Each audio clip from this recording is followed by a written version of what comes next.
Olá, pessoal! Bem-vindos ao nosso canal. Preparem-se para conhecer a minha jornada. Meu nome é Ana Lúcia Brandão, tenho 59 anos, sou viúva e moro num bairro tranquilo. Trabalho como gerente de escritório num escritório de advocacia há quase 2 décadas. Criei 2 filhos, Camila, minha filha de 32 anos, e Fernando, meu filho de 29. Passei a maior parte da minha vida adulta garantindo que eles nunca passassem pelas dificuldades que eu enfrentei. Na última terça-feira, recebi um e-mail que mudou tudo. Era da Camila, sem assunto, apenas o nome dela na minha caixa de entrada. Sorri antes de abrir, pensando que talvez fosse uma atualização rápida ou uma mensagem carinhosa antes do grande dia dela. Havíamos conversado sobre os planos do casamento algumas semanas antes. Eu já tinha contribuído com 30 mil reais para ajudá-la a reservar o local, garantir o fotógrafo e contratar a florista. Mas, quando abri o e-mail, o sorriso desapareceu. Mãe, o e-mail começava assim: nada de querida mãe, apenas mãe, como se fosse um rótulo. Camila explicou que ela, junto com o noivo Rafael e a família dele, havia finalizado a lista de convidados para a cerimônia e, depois de muita reflexão, decidiram que seria melhor para mim assistir ao casamento por uma transmissão ao vivo e não pessoalmente. Ela acrescentou que a mãe de Rafael era muito exigente com o número de convidados e queria manter tudo íntimo. No final, ela incluiu uma frase que pareceu sal numa ferida aberta. Se você quiser participar, pode assistir pelo link do Google Meet que criamos. Deve ser como se estivesse lá. Fiquei olhando para aquela tela por muito tempo. Meu café esfriou, minhas mãos não tremiam. Eu não chorei. Algo dentro de mim mudou silenciosamente, como se o chão tivesse se partido, mas eu ainda estivesse de pé. Respondi com apenas 5 palavras: claro. Aproveite seu grande dia. Sem emoção, sem discussão. Apenas uma retirada silenciosa. E eu sabia, no fundo, que essas 5 palavras ecoariam mais alto do que qualquer grito. Eu não queria brigar. Eu não queria lágrimas. Eu queria clareza. Queria que o silêncio falasse por si. Fechei o laptop. Terminei meu café já frio e me preparei para o trabalho como se fosse qualquer outra terça-feira. Mas não era. Esse foi o dia em que parei de fingir que meus sacrifícios significavam alguma coisa para minha filha. Esse foi o dia em que tudo começou a mudar. O trajeto até o escritório naquela manhã foi silencioso. O ar da primavera precoce ainda trazia um friozinho, mas eu mal percebi. Minha mente girava em torno da mesma pergunta: como chegamos até aqui? Passei 18 anos trabalhando no mesmo escritório de advocacia. Não é glamouroso, mas é estável. E estabilidade era tudo que eu precisava depois que meu marido morreu. De repente, quando as crianças ainda eram adolescentes, lembro-me de estar de pé na frente da nossa velha máquina de lavar, com contas espalhadas sobre o balcão, tentando descobrir como pagar tanto as compras do mercado quanto a taxa de matrícula da faculdade da Camila. Naquela época, eu não pensava 2 vezes antes de abrir mão dos meus fins de semana. Pegava turnos extras, cancelava férias, deixava aniversários de lado. Dizia a mim mesma: vai sobrar tempo para mim depois. Mas esse tempo nunca veio. Cada centavo que economizei foi para Camila e Fernando. Quando Camila trocou de curso 2 vezes e precisou de mais créditos, eu paguei. Quando ela se mudou para o outro lado do país, por causa de um emprego passageiro, eu banquei o depósito e a passagem. Quando ela chorou por causa do segundo término, aos 27 anos, eu voei até lá, segurei sua mão e preparei chá. Quando Fernando quis comprar uma casa com sua noiva, eu fui fiadora no financiamento e escrevi o primeiro cheque de 10 mil reais sem hesitar. Nunca fiz contas. Afinal, é isso que mães fazem, certo? Mas aquele e-mail me fez sentir como uma transação. Como se eu tivesse sido útil e agora não fosse mais. como se eu tivesse uma data de validade e ela tivesse expirado. De volta ao escritório, meu chefe, Marcelo, passou pela minha mesa. Ele é um daqueles raros homens que se lembram do seu aniversário e de como você gosta do café. Percebeu de cara que havia algo errado. Você está com cara de quem viu um fantasma, ele disse, colocando um café da cafeteria do andar de baixo na minha mesa. Eu quis contar. Quis dizer que minha filha havia acabado de me desconvidar do casamento dela, mas, em vez disso, sorri e disse que não tinha dormido bem. Ele não insistiu. Aquele pequeno gesto de gentileza ao café, o silêncio quase me desmontou. Depois de todo o barulho na minha cabeça naquela manhã, foi um lembrete de que eu ainda existia, que eu ainda importava, mesmo que de maneira discreta. Por volta da hora do almoço, meu celular vibrou. Camila de novo. O nome dela acendeu a tela, como um holofote que eu não queria. Recados de voz, mensagens de texto. Mãe, por favor, atende. Precisamos conversar. Isso não tem graça. Não respondi nenhuma delas. Ainda não. Apenas fiquei sentada ali, tomando meu latte, e pensei, talvez seja hora de parar de ser aquela que sempre responde. Talvez seja hora de parar de desempenhar um papel na história de outra pessoa, quando essa pessoa nem sequer permite que você suba ao palco. Naquela tarde, tomei uma decisão que mudaria tudo debaixo dos nossos pés. Eu não ia gritar.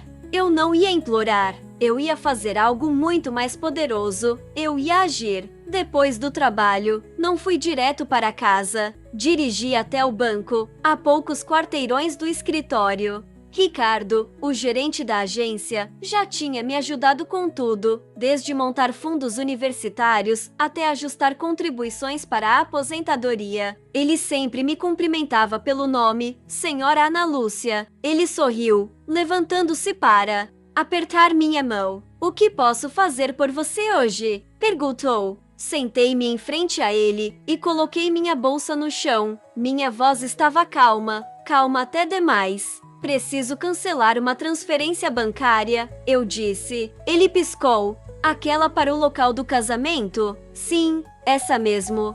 Ricardo hesitou. Pode haver uma taxa de cancelamento dependendo do momento, mas posso perguntar o motivo? As circunstâncias mudaram, respondi sem entrar em detalhes. Ele verificou algo na tela do computador. Você deu sorte. Ainda não foi processada. Foi por pouco. Ele fez uma pausa e então olhou para mim. Tem certeza, senhora Ana Lúcia? 50 mil reais é um valor significativo. Assenti. Tenho certeza. 50 mil reais. Esse era o valor que eu havia planejado enviar a seguir, além dos 30 mil que já haviam sido pagos. O total seria de 80 mil reais por um casamento ao qual eu não seria permitida comparecer. Assinei os formulários necessários e saí do banco sem pensar duas vezes. Quando cheguei em casa, havia 9 chamadas perdidas de Camila e 2 do Fernando. Uma mensagem de voz dizia apenas: Mãe, por favor, não faça isso. Desliguei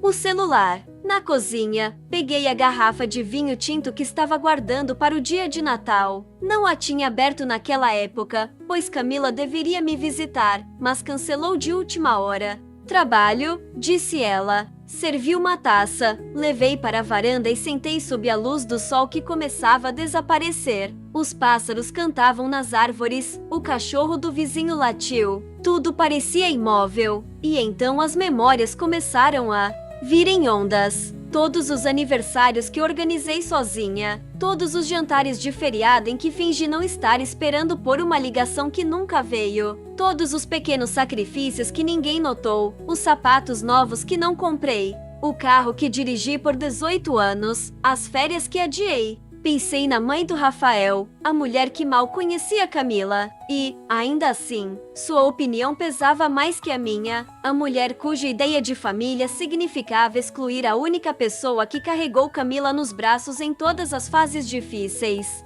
da vida dela. Pensei na forma como Camila terminou o e-mail com capa, como se assistir ao casamento da própria filha por uma tela fosse uma piada. E, por fim, pensei em mim, não como mãe, não como viúva, mas como mulher. O que eu queria? paz, dignidade, uma vida que não girasse em torno de ser útil para pessoas que só apareciam quando precisavam de algo. Naquela noite, por volta das 21 horas, a campainha tocou. Pensei em ignorar, mas a curiosidade falou mais alto. Era Fernando. Ainda com as roupas do escritório, gravata afrouxada, mangas arregaçadas. Ele parecia desconfortável, segurando o celular em uma mão como se fosse um escudo. Mãe, disse ele, entrando antes que eu pudesse falar, por que você não está atendendo o telefone? A Camila está surtando. Fechei a porta com: calma, oi para você também. Ele suspirou, já andando de um lado para o outro. Ela disse que você não vai mais ao casamento, que está sendo difícil. Eu ri. Difícil? Por não comparecer a um casamento do qual fui desconvidada.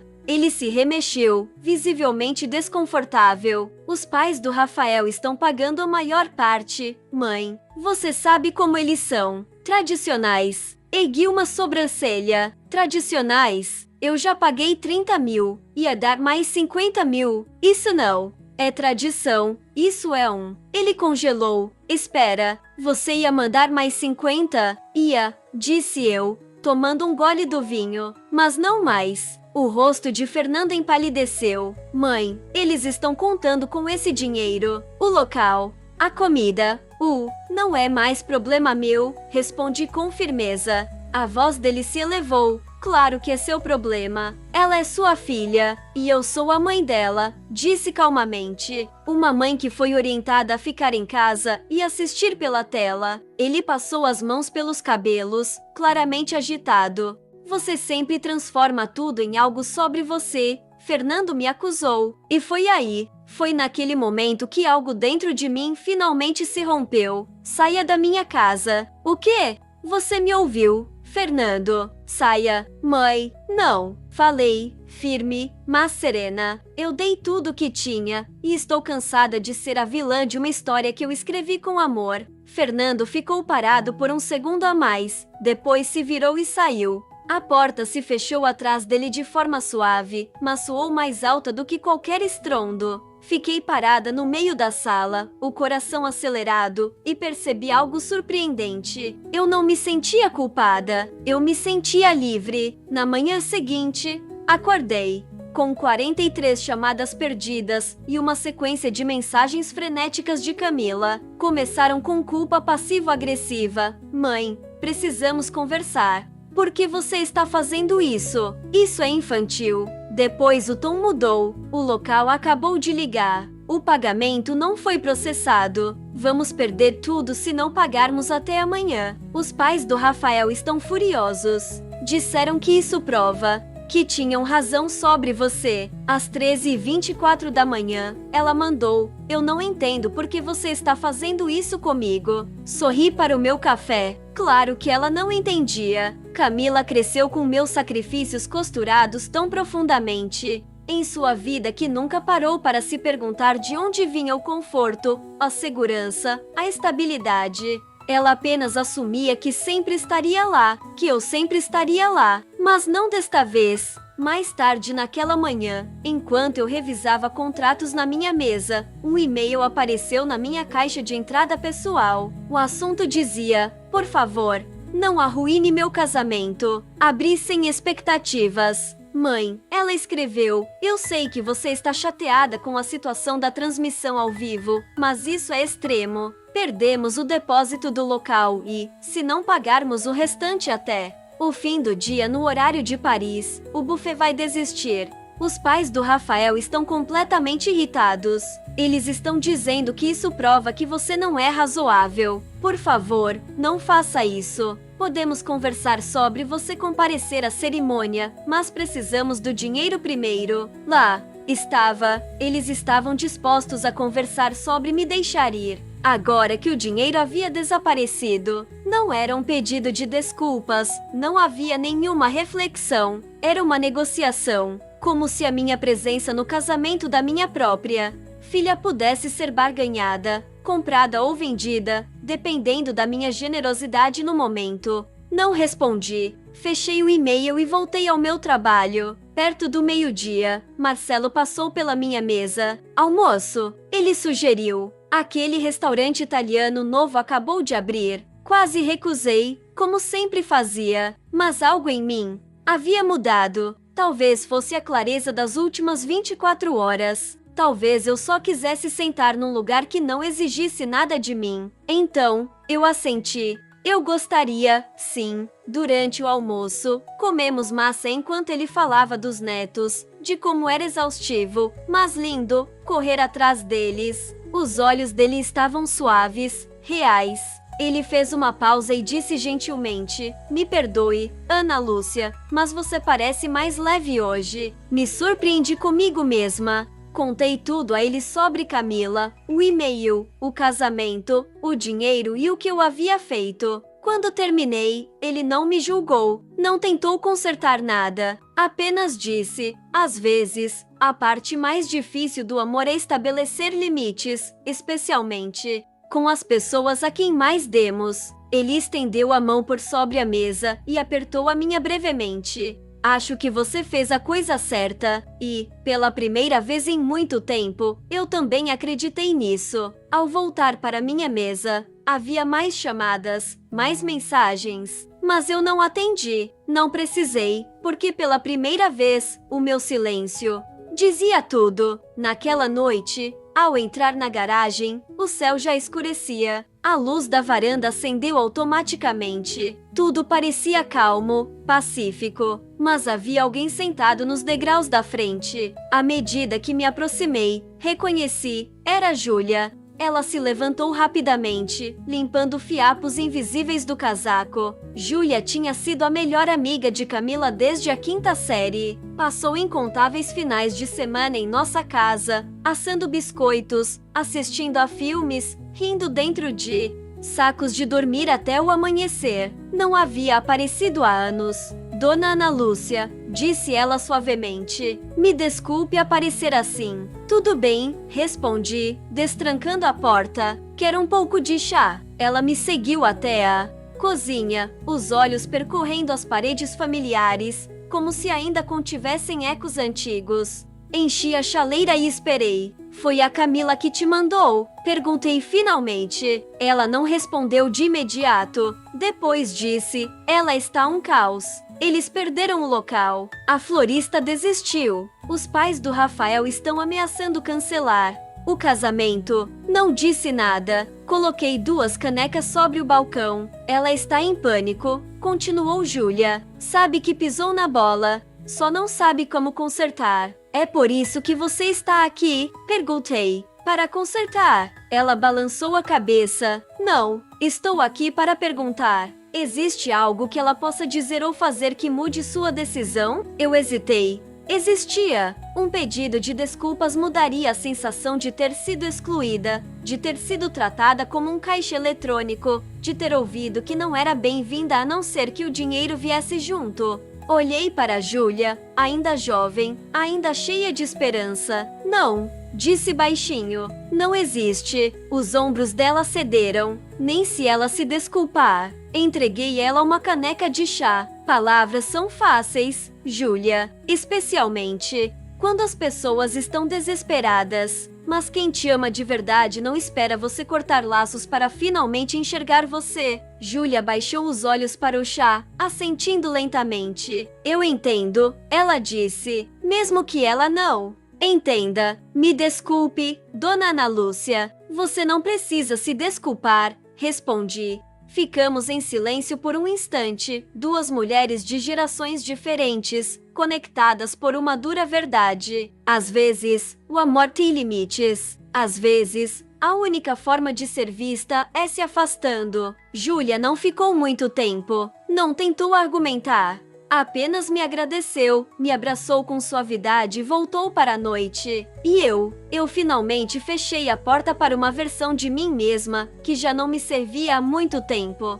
O casamento nunca aconteceu, pelo menos não como haviam planejado. Eles tentaram correr atrás de outro local, mas tudo já estava reservado ou era caro demais, sem o dinheiro que um dia prometi. Segundo Fernando, acabaram fazendo uma cerimônia simples no quintal, semanas depois, só com alguns parentes e os pais do Rafael. Não fui convidada, e dessa vez eu não precisava ser. Nas semanas seguintes, Camila mandou mais um e-mail. Um bem longo, emocional, meio pedido de desculpas, meio justificativa. Li uma vez e depois arquivei. Eu não estava mais com raiva, só estava cansada. Existe uma paz estranha que vem com o ato de deixar ir, não por raiva, mas por clareza. Pela primeira vez em décadas, acordei sem me perguntar quem precisava de mim, sem me preparar para mais uma culpa disfarçada de afeto. Criei uma nova regra para mim mesma: se a minha presença é negociável, então o meu esforço também é. Hoje, eu vou ao trabalho, leio romances, entrei em uma aula de cerâmica, janto com amigos que enxergam a mim, e não o que posso dar a